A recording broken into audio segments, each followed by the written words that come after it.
Good afternoon, greater Philadelphia area. This is Toole Time Real Estate Radio on WWDB 860 AM. I'm Tom Toole. She's Stacey Mitchell. We have Gabe behind the camera, and we all work at the Tom Toole Sales Group at RE/MAX Mainline, the number one RE/MAX team in Pennsylvania since 2018. And we're streaming live every single week to catch the show on Instagram, YouTube, and Facebook. Make sure to give us a follow, subscribe, like the page, all the things you're supposed to do on social media. And we're at another post-Fed meeting topic here. This is the thing that has dominated the headlines, that the Federal Reserve met last week, and we're going to get right into it with Stacey. And the interesting thing that I found, and so they met, the meeting concluded on the 2nd when they were done, and then Chairman Powell comes out, makes his comments. And the interesting thing about this is that Jerome Powell had a very hawkish tone. So if you don't know what that means, it's very conservative financially. They're worried about what's going to happen with inflation and the economy and all the things the Fed's been doing for the past couple years at this point. So Chairman Powell's tone was very hawkish. However, there was a lot of optimism in the market. This is what I liked. Rates briefly dropped below 6%. On Friday, you were able to lock in a 5.75% rate on a 30-year fixed, according to our lenders at Mortgage America. Chairman Powell also came out and said that inflation is higher than the long-run goal of 2%, even though it was much more optimistic, and they only raised rates by 25 basis points, which is what was predicted. The market reacted very favorably, having a brief rally afterwards, and we'll talk about the jobs report in a second. So it looks like, Stacey, that the market reacted differently than Chairman Powell's tone and picture that he was painting after the meeting. What do you think? Yeah, I think what's going on with the Fed and with what we're seeing out in the real world are kind of two different things. I know that in our area, the interest rates are in the mid fives to high fives. So, and it's been that way for a couple of weeks now. Excuse me. Which has been very exciting. And we've been seeing a lot of buyers come back into the fold here, into the market. Mm-hmm. So, I mean, it's been nothing but positive. And this was anticipated, like we expected the Feds to raise the rates. So I think. You okay over there? Excuse me. Yeah. So we expected them to raise rates. I think that's what kind of everyone thought here. And I think where Stacey's going is that the bond market clearly disagreed with this aggressive talk, according to Logan Motashomi, the lead analyst at Housing Wire. And he came out and said the market is correct. As the inflation growth rate has been falling, it looks like we're going to have a 3 handle by the end of the year. Powell and the Fed have been taking a very hard line or a tough tone for months now. But with the growth of inflation falling and the labor market staying firm, he's saying that the Fed should just stop raising rates altogether right now. Yeah, I have to agree with that. But we talk about this a lot. We know why they're doing that. They really want this to affect the jobs market. So, and when we get into talk about the jobs market, we'll see it's clear it's not having an effect on the jobs market because that was a very positive note also. But yeah, I think that I'm not sure why they continue to try to influence so hard. I think that maybe they feel like this is the only path to controlling inflation, but everything is kind of organically taking care of itself. So I'm just happy that the mortgage rates are stabilized. They're in the 5s. Buyers, they're very receptive to that. It's a lot more palpable than being in the 6s and 7s. For sure. Yeah. So as far as for the housing market, I think this is it's been very positive. So I don't know. I mean, I know they're still talking about continuing this trend of raising the basis points. So I'm not sure where this is headed, but they're continuing that. Yeah, Goldman Sachs is predicting that there's going to be 2 additional 25 basis point increases. And usually when this happens, we see mortgage rates jump up, but mortgage rates did the exact opposite, which tells me the Fed's become predictable, which may not be a bad thing. And we've seen rates kind of dance around and stabilize, which to your point, Stacey, has created much more certainty in the market. And we're seeing demand back to those early 2022 levels relative to inventory. There's less, there's inventory issues that are there. And now what we're seeing in this CME FedWatch tool from the CME group, there's a 90.8% chance that there will be another 25 basis point increase as of today, and a 9.2% chance they raise 50 basis points, which that to me would be a major concern. I think that's just they're playing the odds in the meeting. And we still have 42 days until the next Fed meeting. Not that we're counting down at all. So, that's one reaction here. But a lot of people are saying the Fed needs to kind of slow their roll here. Lawrence Yun, who is the chief economist of NAR, he came out and said that the Fed is still showing its willingness to adjust policy based on data. Softer inflation of late led to a softer rate increase last week. As inflation calms further from rising apartment vacancies in coming months, the Fed will adjust to a no-rate increase by the middle of the year, and maybe even, he didn't say maybe, I'm saying maybe, even a rate cut by December. Wow. And this is good news for mortgage rates, which could fall to 5.5% at the end of the year. So we're not seeing that radical movement we saw last year. At least that's what the predictions say, that rates are coming in high fives, maybe 6 right now. Depending on credit, a lot of other variable factors, income, those sort of things. So if rates go to 5.5%, like Lawrence Yun says, that to me is a good thing for sellers and buyers. So what's your take on that? Oh my gosh, it's so positive. But again, we're seeing some of that now. But if it even drops further towards the end of the year, maybe some people could be in the upper 4s, or very low 5s as far as interest rates are concerned. But I think for the market, what that's going to mean is more of what we are experiencing now. We're kind of like having a flurry of spring market early. Mm-hmm. I know it's been very positive. We had a super strong January. Yes. And it's rolling right into February. So we're seeing something a little bit different than from what I've been reading in these articles. Because I know they're talking about there was a slower market in January. But here locally, it was a very, very aggressive market.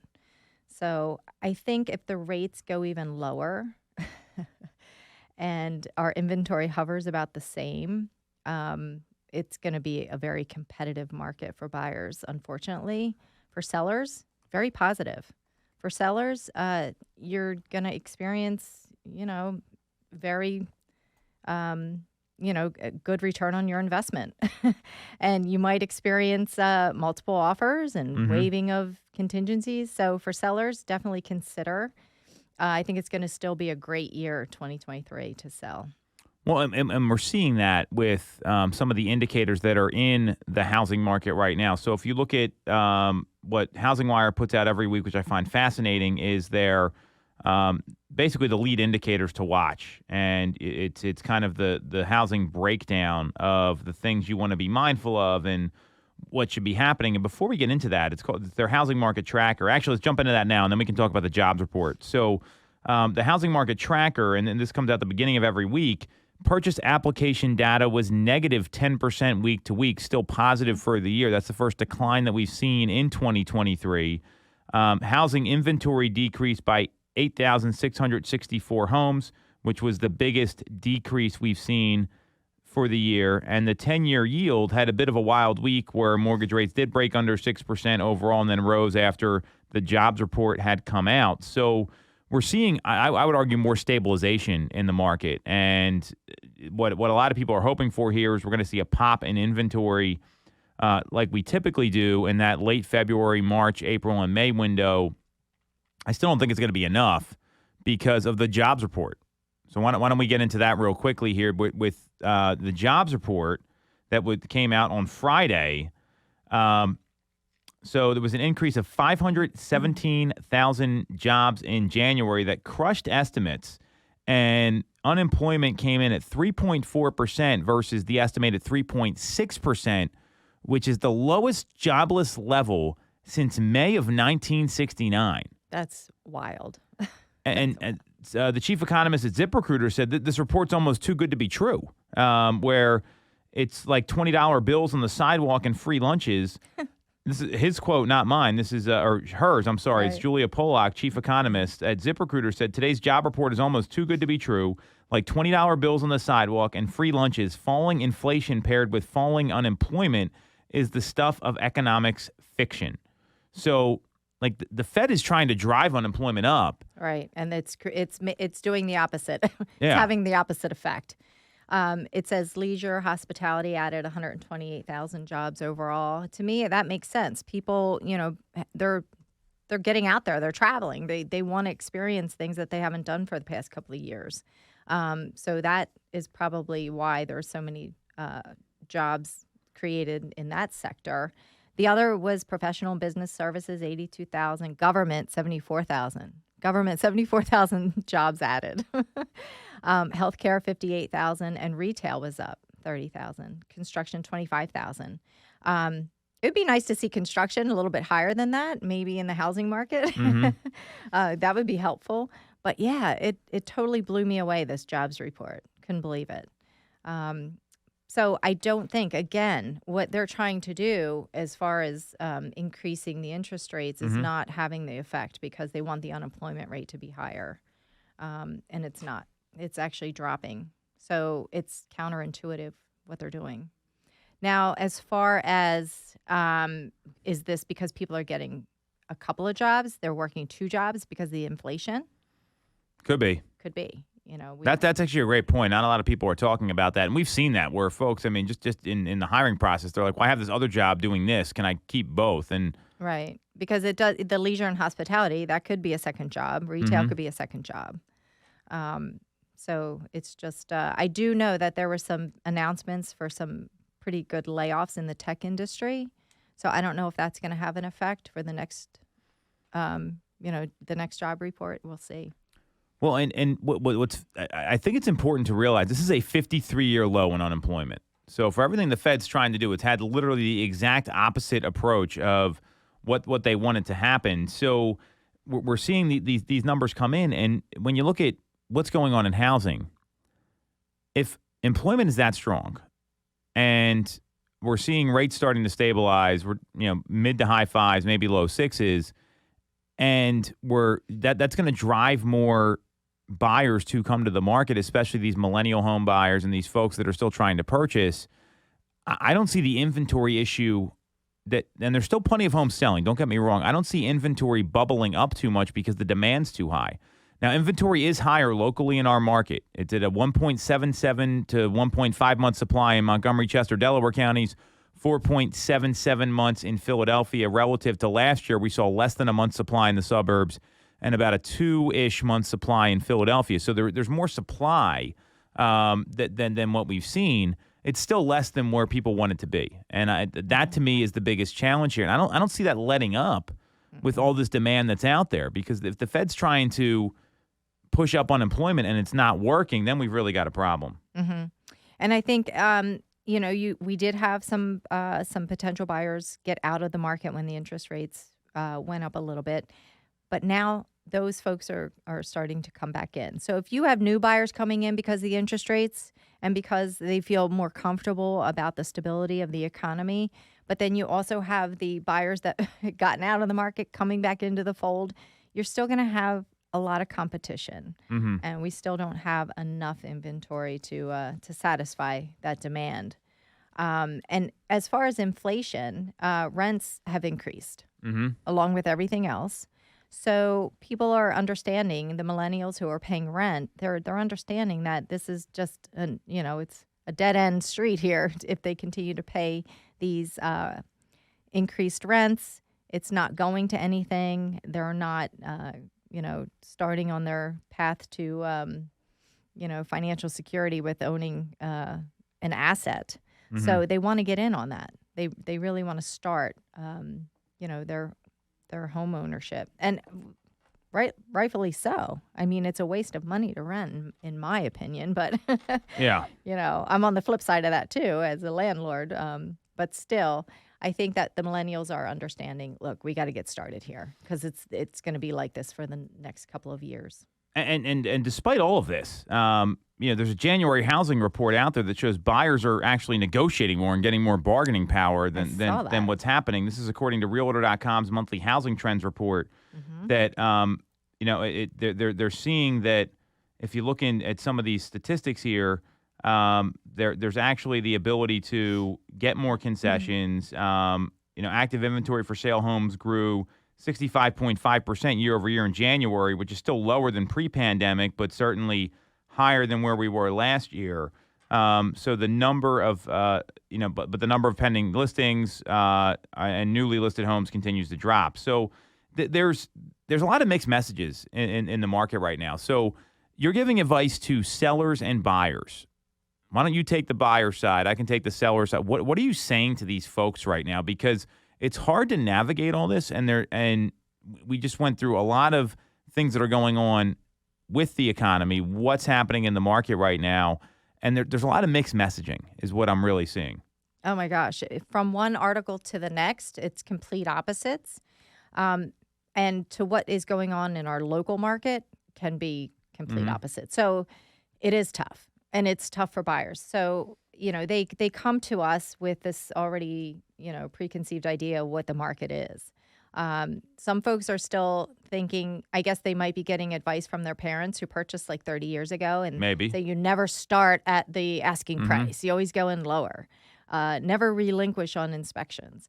So this report on buyers using their bargaining power. I mean, I think we saw a blip of this for like 2 weeks in January. There was more seller concessions as well. That was something else we saw. I think we experienced that a little bit in our local market for a very short period of time.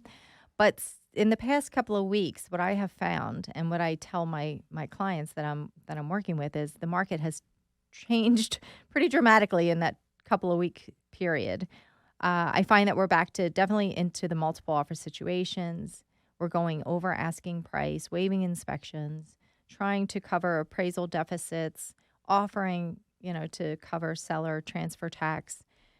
I find that we're back to that very, very aggressive market. So when I meet with buyers for the first time, I have to really sit down and educate them to what we're experiencing in the market. Some buyers don't like it. They hear it and they think, they look at me like that can't be true, until, they find out after they put the first offer in. But, I'm here to guide them through the process. I coach them on what I think would be a strong offer if they really like the house. Unfortunately, you can only, you go to their comfort level. So once they find out if, the offer is not strong enough and it gets rejected, then I can use that as a learning experience for them and get feedback from the listing agent onto what the winning offer sort of looked like, because they can't release all the information, obviously, but give them the rundown. Like, yes, it was waived inspections and they did cover the appraisal deficit. So for that, sometimes that has to happen for them to learn and to continue into the market. I do have buyers that, they do get burned out. It's hard to keep them motivated. But yeah, I would just say we can get it done. I got a client under contract this weekend, so it can happen. You just, you have to be willing to do what it takes. And right now what it takes is being pretty aggressive. I would also argue that you have to have a very clear conversation with your clients up front. And most of these agents don't do this stuff, and they don't have that initial meeting. They don't talk to them about what's going on in the market, or they don't even know what's going on in the market in a lot of cases. So if you're not that knowledge broker in your marketplace, understanding here's what's happening. We've seen inventory decrease, and you got to look at the local data too. We're going over some national stuff here, obviously. That's going to be an issue. For sellers, I'm concerned about these people that are waiting it out and they're going to miss the market, because if there is a pop of inventory in the spring, which I'm looking at listings being taken that aren't on the market yet. I mean, we've got a number of those right now internally. I'm looking at listing appointments that are happening. There's more of that happening than what's happened last year. And so if that continues, some of these sellers, I mean, there was a kind of this little bit of a blip, like you said, in December and January. Now that rates have come down, maybe that's going to counteract that. If I'm a seller, I don't want to risk it, because there are people that have been holding back from the market, and they're waiting for the ideal time to sell their home. We've seen days on markets climb. We've seen the percentage of the asking price received decrease from above 100% in the suburbs to below 100%, and from about 98% to 96% in Philadelphia. So we're seeing some indicators that are telling me that it's still a good time to sell, just not maybe as good in reference to terms specifically. Price, I think, is always going to be there, but you're talking about transfer tax, no inspections. These terms are a little different, and I don't think a lot of people anticipated this market the way it is. If I'm a seller, I don't know that I'd be waiting around hoping that they're wrong again. I think that's the big challenge here. So if you've got a place lined up to go, I'd be moving now, like right now. And I wouldn't mess around with it too much because you can miss the market. And Philadelphia is functioning very differently right now than the suburban markets. And that's a great example there. So a lot of economic stuff to unpack here. Anything else you want to add in, Stacey? I mean, we covered a ton, whether it's Lawrence Yun, the post-op of the Fed meeting, the jobs report, the January housing, kind of blip on the market with bargaining power. Anything else folks should be aware of right now in regards to what's happening with the economy and the direction of the market? Just back to your point about the sellers, don't wait to try to time the market because you might miss out again. The market, what I've seen in the past couple of years, it can change quickly, like from month to month, and it has. So, and it is true. If you are sitting on the fence just waiting, when is a good time to list your house? Pretty much any time. And the best time is when there's least competition. So right now there's very little competition. So now's the best time.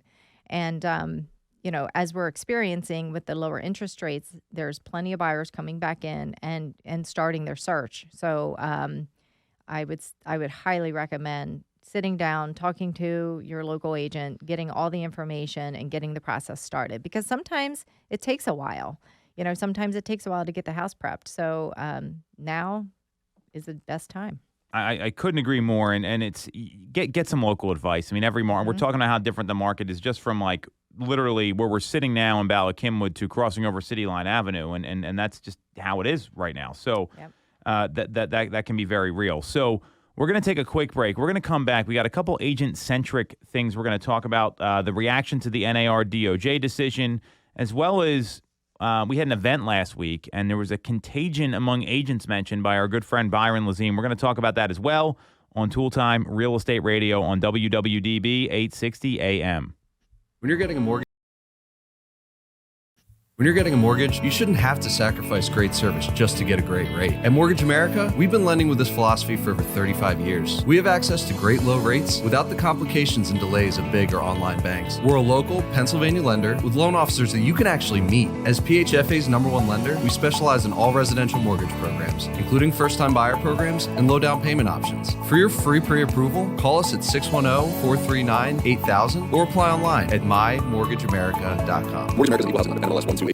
For the best local mortgage service and great rates on your money, look no further than Mortgage America. We've been operating in the greater Philadelphia area for 40 years with a focus on smooth, easy access to home purchasing. Whether you're a first-time buyer, upsizing or downsizing, or just refinancing, we have programs for you. We also have closing cost assistance programs and access to subsidized interest rates. Pre-approval is free, no costs or commitments. To learn more, visit our website at mymortgageamerica.com or give us a call at 610-439-8000. We always have a person available to take your call with around-the-clock human service. Purchase your home with the personalized local service you find at Mortgage America. Mortgage America is an equal housing lender, NMLS 128501. The Tom Toole Sales Group is the #1 RE/MAX team in Pennsylvania with over $165 million in volume for 2021. I'm Tom Toole, and our team has achieved that kind of success by being a great place to work with and to work for. No one knows Greater Philly better than we do. We know real estate, but more importantly, we're real people. We hire the best agents, and we give them all the tools to succeed. Even our brand new agents sell 17 to 24 homes a year because our team delivers the best experience in real estate. Teams deliver a better experience than individuals, and we're a top 1% real estate team in the country. We call it AAA service. We're your advocate, ally, and advisor. Because this isn't a transaction to us, it's a relationship. If you're buying or selling a home, call the Tom Toole Sales Group at RE/MAX main line at 610-692-6976 or visit tomtoole.com. That's tomtoole.com. Sell your home for more, and remember the real estate golden rule. You always get more when you work with Tom Toole. Have you considered a career in real estate? Do you want control over your income? Whether you have a license or not, call us today at 610-692-6976 or visit tomtoole.com. Join our team, the Tom Toole Sales Group at RE/MAX main line. All right, we are back on Toole Time Real Estate Radio on WWDB 860 AM. I'm Tom Toole. She's Stacey Mitchell, and we both work at the Tom Toole Sales Group at RE/MAX Mainline, the number one RE/MAX team in Pennsylvania since 2018. And we've got some agent real estate-related stories we wanted to unpack here. Two of them specifically. One, is, I would argue, is a self-generated story from an event we had last week. We'll talk about in a second. But first, the NAR DOJ decision. So we talked about this last week that there was a judge that had heard the appeal. I don't even know if it was the appeal, but the reinvestigation of the DOJ NAR settlement. And he basically said the DOJ has got to agree to the settlements just like everybody else, which I thought was a great answer. And now agents are reacting. And I find this fascinating, what people are saying. So I'm going to toss a couple of these reactions out to you and just tell me if you think they're off base or not. And then we're going to talk about some agent behavior that's causing some problems, according to our friend Byron Lazine, that we'll hit on here in a second. So first one that jumped out at me was Joe Williams, co-founder of Keller Williams. The sad fact in this case was, what did NAR have to spend to defend such a common sense decision? This was paid by all the hardworking realtors through their dues. Classic government overreach. Good job, NAR. What do you think about that? He definitely has a point there, because this was settled. They had an agreement. Mm-hmm. So it's kind of like everybody was in shock that the DOJ, they kind of went back and said, no, it's not settled. We're going to open this back up. So, yeah, it is a good point. They did have to defend, and it costs money. It's not free. You know what I mean? You have to have representation. So, yeah, I think it was pretty much classic government overreach. Unprecedented to see a settlement get reopened like this. And look, let's call it what it is. A previous administration in the opposite political party reopened this. So I'm not, I mean, it's just a fact about what happened. And I think that's the complaint a lot of people had here. So I thought that was a very good take by Joe Williams, co-founder of Keller Williams. The next one here, this was pretty interesting. This came from Jeff Stewart. He's an agent with RE/MAX Home Finders. And he believes there's a bias against the real estate industry and is after tax dollars. So the government doesn't like the fact that real estate agents are all mostly independent contractors with the tax benefits that accompany. There's approximately 2 million in the U.S., and they'd like them to be W-2 employees. Changing the cooperative commission structure won't put money back in the seller's hands. It's a limited pool of resources, and if buyers have to pay a buyer's agent, those resources that would go down to the payment and the closing costs. So he goes on to kind of explain this here, and that it's just going to come back out of the seller's hands in transaction concessions, and that the government ultimately was chasing tax revenues. What do you think about that one, Stacey? That's an interesting take, and honestly, before I read this, I didn't look at it in that light, but it's a great point. We are all independent contractors. Mm-hmm. We are all small business owners. So when you're small business owners, we do have some tax benefits, meaning, we can write things off. But we still pay a lot in taxes. We don't get away with a lot. So I do, it kind of opened my eyes to a different way to look at it. And I think he has a good point here. W-2 employees, everything's tracked and measured so much easier, or so much more clearly. When you have write-offs, there's always gray lines. It's like, oh, where did you have that dinner? Where did you, are you writing off, your ink for your printer and you use it mostly for personal? I don't know. There's, it's hard being a small business owner. It really is. There's a lot. People think it's easy, and it's not. If it were easy, a lot of people would be doing, a lot more people. But it's always an uphill battle every day. So if we can utilize write-offs for business purposes, then we do that. But I think he has a good point here. So, I found that pretty interesting. I don't know if there's any basis that they're going after tax dollars, but at the same time, I mean, there are benefits to being an independent contractor versus a W-2 employee. And it does raise some red flags, I think is the best way to look at it. And it's knowing the previous and the current administration's priorities. I think a conspiracy theorist, if they have their tinfoil hat on, could say that and argue that would be the case. So I found that one pretty interesting. We're not going to do a lot of these, but we got a couple more. So this one I found pretty interesting was from Dick Stoner. He's the broker at Reese Corporation. He stressed that buyer commissions are no different than any other seller incentives. A seller can offer whatever promotions they wish, whether it be extreme advertising or social media posts or buyer agent commissions, according to him. Some sellers of products offer paid next-day delivery and other incentives to look at and purchase their products, and the buyer agent commission offer is the same, something to attract more buyers, those with agents, to the particular sale. What do you think about that? Yeah, I would have to agree to that. So basically, if a seller is offering to pay the buyer agent commission, then they're making it, they're kind of reaching out, and they want the most people into their product, which would be their home. So they want most eyes on it so they can get, some competition and potentially have multiple offers. So I totally see it that way. I think that was I think it was a good analogy. I agree on that one. And, no one's twisting the seller's arm saying you have to do this either. I think that's the thing Right. that the DOJ or whatever, that seemed to be that there was like this non-negotiable tactic here. Commissions are negotiated constantly, so I totally disagree with that one. This one I found interesting. So this is from Derek Eisenberg. He's a local discount broker in our market at Continental Real Estate Group. He said it's a fallacy that lenders don't allow buyer agent commissions to be financed. As long as it's on the closing statement, it can be financed. Still, if a lender did stand on ceremony, the parties could just inflate the price and have the seller pay it. There is always more than one way to skin a cat. What do you think about this? Well, he's incorrect about you can put it on you can roll it into, it can be financed. Agreed. That is completely false, completely incorrect. You cannot finance the buyer agent commission. No, that is not true. And I have confirmation of this through a lender, so I do know that is not correct.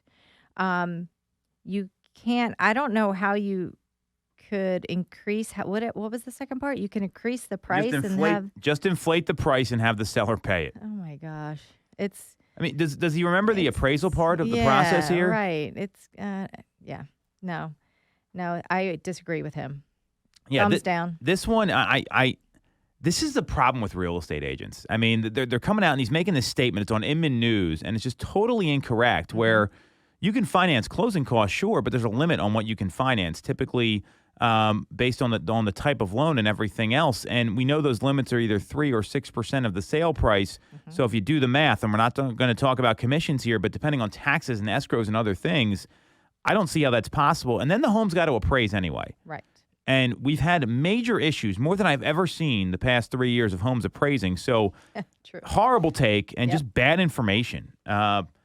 So you can see this is all across the board. I got one last one here, and this is from Mike Hickman, who I actually know, and he's out in California. He runs a huge brokerage out there. This was in the comments on the Inman article.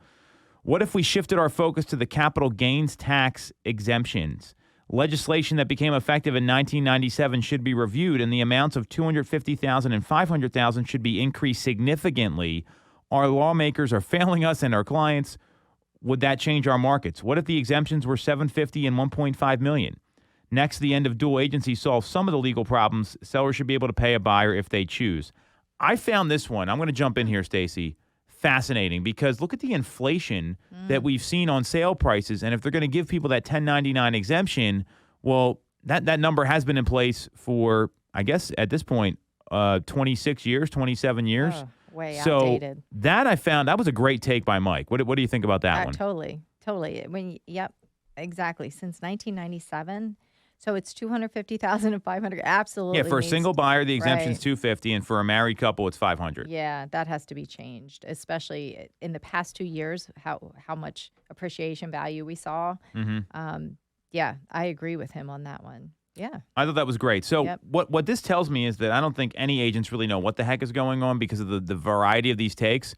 All the more reason to get a knowledge broker and someone that's going to be able to help you with your transaction and navigate this stuff. Absolutely. So with that in mind, we had an event last week, and I wanted just to hit on this briefly, where we had our team coach, Jeff Mays, come in. I think we had 100 or so realtors in the room. We had a panel of team leaders from up and down the East Coast, from Baltimore, Boston, Long Island, and Connecticut. And Byron Lazine, who has a team in Connecticut, talked about this contagion among agents. And I found that I wanted to hit on this. The contagion among agents that they are picking and choosing all their clients and wanting people that get them, or they're going to be authentically themselves, or they need to like them. What do you think about that? I mean, he said some stuff up there that I think ticked some people off in the room. I found that fascinating, and I want to get your take before I give you mine. Yeah. I found it fascinating too. What do you mean he ticked some people off? Do you think some people were actually I think some doing people, these? Well, I guarantee you they are. Where if I mean, and they don't get along with somebody, and they're Oh my ready gosh. to fire the client. Like these Yeah. people are growing on trees. Right. To me, it was amazing. First of all, I was shocked that it even happens because I don't think that way. Yes. So I'm like, really? There's people out there that if they would fire a client because they don't get me and I can't be on my authentic self. I have no time for that kind of stuff. I don't even understand it. We are here to provide a service, right? Yes. Clients come to us all different shapes, sizes, everything. The clients, they're in need of a service. They don't have to like me. I don't have to particularly like them. We have to work together. We have to form a business Yes. relationship so that we can get through a transaction. People take things way too personally, and I find that some people they're like Goldilocks. It needs to be just right, before they'll commit to my time to spend with these folks. No, that's not how it works. It's just, to me, I find this very annoying.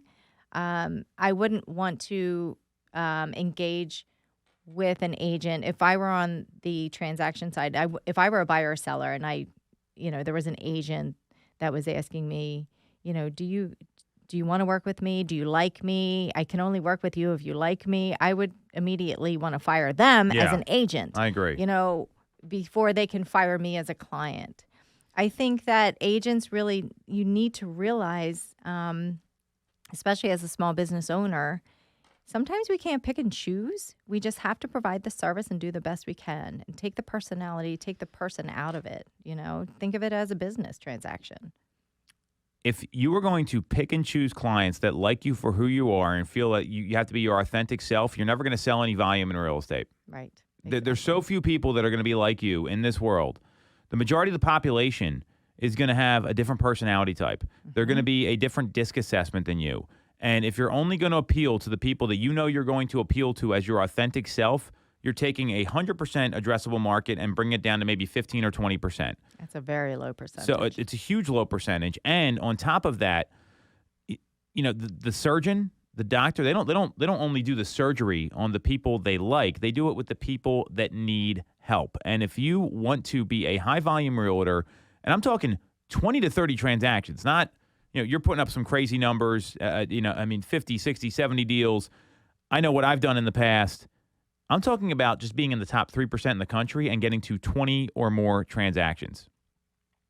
You can't pick and choose. There's so few people out there that want to transact, that don't have a relationship, that don't know somebody else. If you're going to approach your business like that, you're shrinking down your likelihood of success. And I would argue that if you're going to do that, you've got to talk to way more people than the average agent. It's not just about finding motivated clients. It's about finding motivated clients that like you.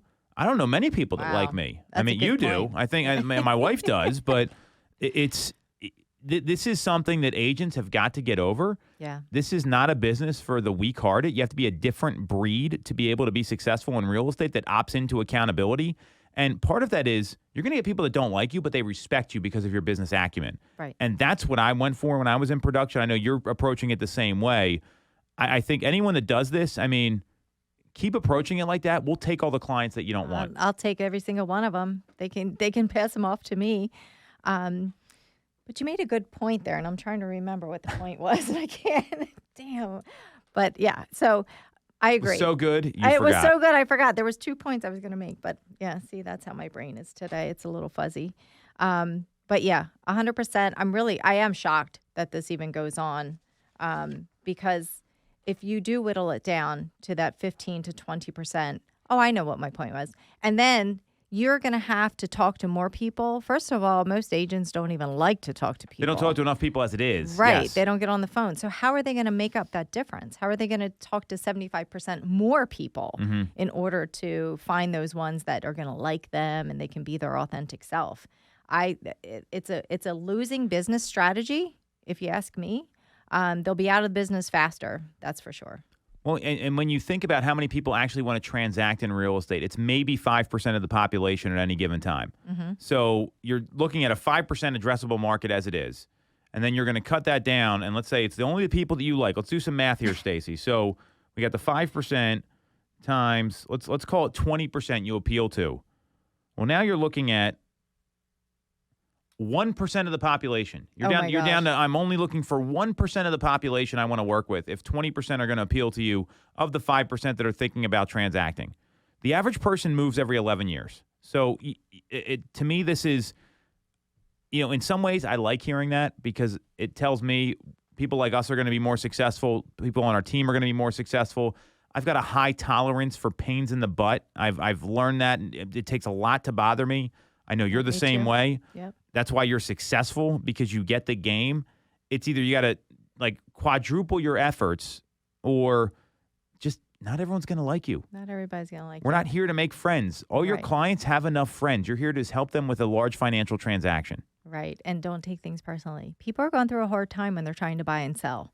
They might be stressed out, so they might take things out on you. They might be a little short when they say something to you. I don't take that personally. If you're taking it personally and you're thinking that they don't like you, then you have to shift your mindset and change your attitude. Because again, like Tom says, we're not in this business to be liked by everyone. You do have to have a thick skin. We're not here to make friends. Nope. We're here to sell houses. Exactly. So on that note, we're going to take a quick break. We're going to come back. It's Super Bowl weekend coming up, and we're going to talk about the best local places to get some Super Bowl eats here in the greater Philadelphia area. This is Tool Time Real Estate Radio on WWDB 860 AM.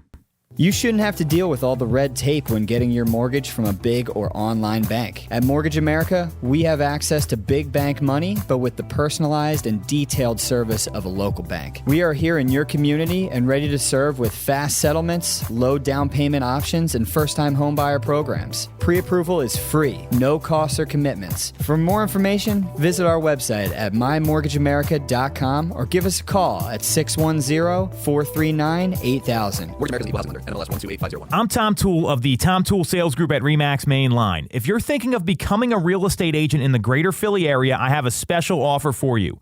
Our team did $165 million of volume in 2021, making us the #1 RE/MAX team in Pennsylvania and a top 1% team nationally. Our agents love us because we offer them a successful career, a great life, and an unbeatable culture. Agents who've been with us for at least a year average 30-plus sales. Even our brand new agents average 17 to 24 sales a year. We offer proven systems and expert training. We help you set more appointments and sell more houses. Now here's the offer. If you don't have a real estate license yet, we offer real estate scholarships so you can get one for free. Check it out at realestatescholarshipprogram.com or visit the Tom Toole Sales Group at RE/MAX Main Line at tomtoole.com. That's tomtoole.com. Get more out of your real estate career, and remember the real estate golden rule. You always get more when you work with Tom Toole. Have you considered a career in real estate? Do you want control over your income? Whether you have a license or not, call us today at 610-692-6976 or visit tomtoole.com. Join our team, the Tom Toole Sales Group at RE/MAX Main Line. When you're getting a mortgage, you shouldn't have to sacrifice great service just to get a great rate. At Mortgage America, we've been lending with this philosophy for over 35 years. We have access to great low rates without the complications and delays of big or online banks. We're a local Pennsylvania lender with loan officers that you can actually meet. As PHFA's #1 lender, we specialize in all residential mortgage programs, including first-time buyer programs and low down payment options. For your free pre-approval, call us at 610-439-8000 or apply online at mymortgageamerica.com. Mortgage America's equal housing number, NMLS 122850. All right. We are back on Toole Time Real Estate Radio on WWDB 860 AM. I'm Tom Toole. She's Stacey Mitchell. We've got Gabe behind the camera, and we all work at the Tom Toole Sales Group at RE/MAX Mainline, the #1 RE/MAX team in Pennsylvania since 2018. And we're streaming live every single week on Facebook, YouTube, and Instagram. Just look up Tom Toole Sales Group. So, it's Super Bowl Sunday. Yes. The Philadelphia Eagles are 1.5-point favorites over the Kansas City Chiefs. Very exciting.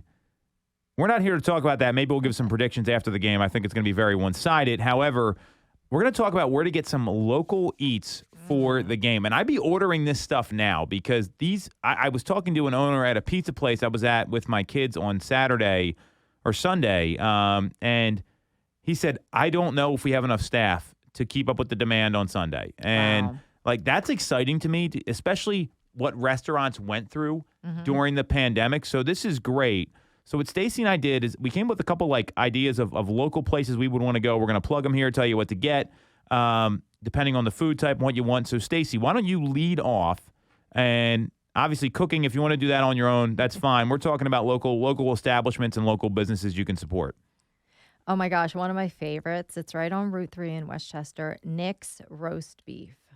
Oh, if you haven't been so what there. do you like there? Give us I think most people do know Nick's Roast Beef, but let's explain it anyway. Okay, so it's hand carved. It's their sandwich. It's a simple menu. They just have roast beef and turkey and French fries for the most part. That's it. You can get beer. You can get wine. They don't even have coffee there. So I'm always out of luck when I go there to eat because I can't get coffee. But they do have ice water and iced tea, so that's okay. But their sandwiches they're amazing. You can either get roast beef with cheese or without. It's pretty simple. Same thing with the turkey. Their hot turkey sandwiches are phenomenal, and their fries are the best. So it's a simple, basic menu, but it is the best food. And if you want to eat there, it's a great atmosphere. They have like a fireplace in their dining room, or you can just hang out and sit around the bar.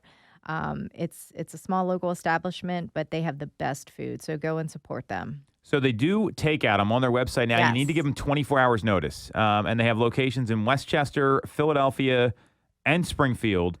The one in Philadelphia is on South 20th Street. Springfield's at 10 East Woodland Ave, and Westchester is 1215 Westchester Pike. And you can visit them at nicksroastbeef.com. So that's a good one. Where I'm going to lead off with is I'm a big fan of pizza and wings. It's the least healthy, but also one of the better ones. And there's a lot of pizza places around. Mm-hmm. We have found one lately that has been our go-to in Bala Cynwyd. It's Rock Hill Pizza. And what I like about them is that you can get a Chicago deep dish. You can get a thin crust. You can get a boardwalk style. They have all the different types of pizza there, and it's pretty all across the board. It's delicious. And the fact that you can get all these different things, and it's got your typical Italian stuff on there as well. It's rockhillpizzeria.com. It's right on Rock Hill Road in Bala Cynwyd when you're coming right out of Manayunk off Belmont Ave. Highly recommend their pizza. And it the fact that you can get all these different types is very exciting, where they got New York style, they have Chicago deep dish, they've got wings. What you would expect from a normal pizza place, but the amount of different types of pizza they have. Usually you only get one, right? And it's this is Neapolitan or it's Sicilian or whatever else. Grandma thin crust, stuffed pizza. They got it all. So highly, highly recommend Rock Hill Pizza. It's rockhillpizzeria.com, and they are in Bala Cynwyd. Stacey, what do you got next? What's your number 2? Sounds good. Number 2 would be Pomodoro's in Downingtown. So it's an Italian restaurant. They do have pizza also. Honest to God, I've never had their pizza, so I can't talk about that. But they have the best food, the best salads. I know people aren't like big salad eaters on Super Bowl I like Sunday. a salad. I think that's a great idea. Oh my gosh, they have the best salads and the best pasta. So, I mean, you can't go wrong with anything on their menu. If you like seafood, they have the best seafood dishes. I'm not a big fan of that, but people that I've been with and that have had it absolutely raved about it. Their service is amazing. Like their wait staff, they're just so friendly. They're the best. They will take care of you from start to finish. But they're one of the best parts about this restaurant is their bakery. And if you have not gone in there, they have a separate section where you can go in and just look at. They have homemade gelato, all these homemade baked goods. I mean, your mind is going to be blown when you go inside and you take a look at that. You're not going to be able to make a decision. You'll have to come out with at least, boxes filled with all these wonderful baked goods. So I highly, highly recommend Pomodoro's. It's one of my favorite local restaurants. It's usually packed. It's located in a small neighborhood, so their parking is very limited. So go early, order early, and go pick up too. All right, so we've got, and then let's see where you get in touch with them. Pomodoro's. It's got to be a website or something. And so it's Pomodoro with an O, downingtown.com. 200 Chestnut Street in Downingtown. Oh, that is a horrible location to pick up anything. Yeah, it's right in a small neighborhood. It's pretty wild, but I'll tell you, it's the best. All right, love it. All right, barbecue food. I'm a big fan of barbecue, although I'm not having any barbecue this Super Bowl because that's a Kansas City thing, and I'm not supporting them in any way. Big fan of barbecue restaurants, though, for tailgating and this kind of thing. So our go-to place for this is Sophie's Barbecue in Ardmore, and they have smokers on site, which is tremendous. It's a labor of love cooking barbecue food. Have you ever cooked your own barbecue? I have not because I'm not patient like that. I have a smoker at my house, so I mean it is a lot of work. So they have everything from a dry rub chicken, pulled pork, brisket. Wow. They've got it all, and I think the whole point is you can order it and have it done. You pick it up. Really easy. They've got beef short ribs. They have a brisket cheesesteak. They have like combination platters, crispy smoked wings, hush puppies, all the things you want from a barbecue restaurant, including chorizo. So they're right on Rittenhouse in Ardmore, kind of right by the train station on the other side of Route 30. It's Sophie's, SOPHIES BBQ.com. You can check them out. And all of these places, you should be ordering in advance. I think that's going to be really important. Yeah. Like, I would not be waiting until, like, Sunday morning when you're going to place an order. No. So, and another great establishment to get some barbecue food from. And, we order there relatively frequently enough that I don't want to hurt my waistline. So, we'll call it there. So, what else do you have, Stacey? Any other additions here? I got a couple more if you don't. Well, I know that the catering part here, Carlino's, yes. And we can both speak to that. Because there's one in Westchester. And one in Ardmore, yes. Amazing. I mean, you have to take a trip inside the store to see. It's fascinating. You'll have to spend some time in there because there's so much good stuff. But yeah, Carlino's is definitely number one for catering. Yeah, and they have, so we actually got Carlino's for the NFC Championship game. So we got a salad, we got some chicken marsala, some pulled pork. You can get whatever you want. We were able to place an order the day before, 2 days before, and pick it up day of. I thought that was pretty quick turnaround time. I was really impressed by that. And they've got all kinds of Italian desserts you can pick up when you're there. So if you're really looking just to pig out, they've got it all for you. Last one, bonus pick. If you're looking for fried chicken, I think this is hard to find around here. Oh, it is. Lovebird. It's in Bryn Mawr, Bluebell, Doylestown, and Newtown. I go to the Bryn Mawr one frequently. It's excellent. LovebirdPA.com. That's where to go. Who's winning, Stacey? Eagles are Eagles. So I'm going to take the Eagles to cover on top of everything else. Yes. Surprise pick, Hassan Reddick, Super Bowl MVP. That's my prediction. So that's what we got this week on Toole Time Real Estate Radio. You want to give us a follow, check us out on Instagram, YouTube, Facebook. We're streaming live every week. Just look up Tom Toole Sales Group. You can follow Stacey on Instagram. It's at the number 2 Mitchco. And you can follow me at Tom Toole 3RD, at Tom Toole 3rd. We're back live every week on Toole Time Real Estate Radio, 3 p.m. on Tuesdays, WWDB 860 AM.